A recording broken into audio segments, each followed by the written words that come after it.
Salut là-dedans, bienvenue dans cette nouvelle vidéo. Aujourd'hui, je vais vous donner mes astuces pour planifier votre saison de course. Et dans la vidéo de demain, je vous partagerai le programme complet de ma saison 2021 si le Covid veut bien nous laisser tranquille. Je vous parlerai également des différents blocs d'entraînement que je vais mettre en place pour être prêt pour les courses de la saison prochaine.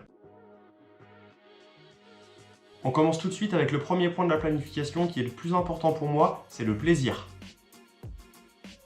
La notion de plaisir, c'est souvent notre moteur principal, alors je pense qu'il faut absolument l'inclure dès le début de la planification d'une saison. En gros, il faut que vos objectifs principaux vous plaisent et vous motivent à 100%. C'est eux qui seront les piliers de votre saison. Pour moi, avec le Covid, j'ai deux dates importantes qui se sont décalées à 2021. Et vu qu'il s'agit de deux trails que j'ai vraiment envie de faire, c'est parfait pour le point numéro 1. Le premier trail, c'est la Presqu'îlienne. C'est un 26 km qui se tient sur la presqu'île de Crozon mi-mai. Et le deuxième trail, qui sera en fait mon plus gros objectif de la saison, c'est la MCC. C'est la plus petite course de l'UTMB, un 40 km avec 2300 D+, qui se tient entre Martigny et Chamonix.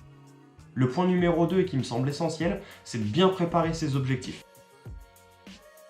Une fois les objectifs plaisir de votre saison définis, il faut vraiment se pencher sur leur préparation. La préparation de vos objectifs, ça va forcément passer par la recherche de courses auxquelles participer. Et en fait, ces courses, elles vont vous permettre de vous mettre en jambe, de vous tester, de voir ce qui ne va pas et de valider les acquis. Pour moi, les différentes courses de prépa, je vais les choisir en fonction des objectifs qui vont arriver, c'est-à-dire que je vais répartir ma saison en plusieurs blocs. Vu que les deux gros objectifs de ma saison 2021 sont très différents en termes de terrain, de dénivelé et de durée, je vais répartir ma saison en deux blocs différents de préparation. Donc de janvier à mai, pour répondre à la course rapide et exigeante que sera la Presqu'îlienne, mon programme il va être orienté sur le cardio et la vitesse. Donc les courses de préparation auxquelles je vais participer, elles feront entre 15 et 30 km avec un dénivelé raisonnable. Pour ce qui est de la deuxième partie de ma saison, donc de juin à août, vu que la MCC c'est un 42 km avec 2300 de dénivelé, je vais orienter ma préparation sur du dénivelé et de l'endurance. Et donc les courses que je me programme, ce sera des efforts longs et possiblement en montagne. Le troisième point essentiel pour une bonne planification, c'est de prendre soin de soi.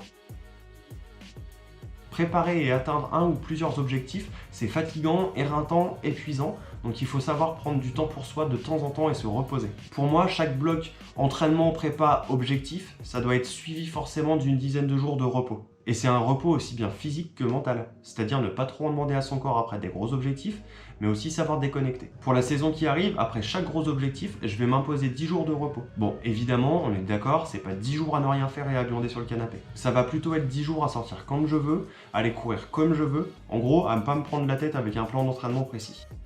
Et pour terminer, le quatrième point, qui est tout aussi important que les trois d'avant, c'est de savoir s'adapter.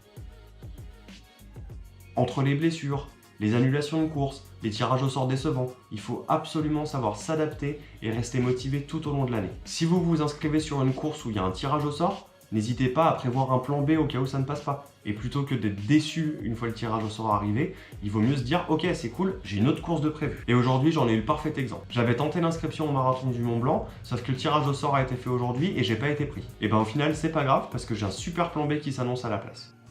Voilà, pour moi, ces 4 bases, elles sont indispensables à la planification d'une bonne saison et j'avais envie de vous les partager. Alors oui, il y a beaucoup d'autres facteurs qu'on peut prendre en compte, mais pour moi, le plaisir, la préparation, prendre soin de soi et savoir s'adapter, c'est vraiment l'essentiel.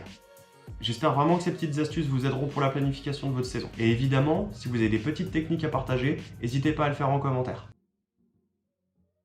Allez, je vous donne rendez-vous demain pour la prochaine vidéo dans laquelle on parlera de ma saison 2021 et des différents blocs d'entraînement et de courses que je vais mettre en place pour atteindre mes objectifs. Et évidemment, d'ici là, prenez soin de vous, sortez prendre l'air, ciao ciao!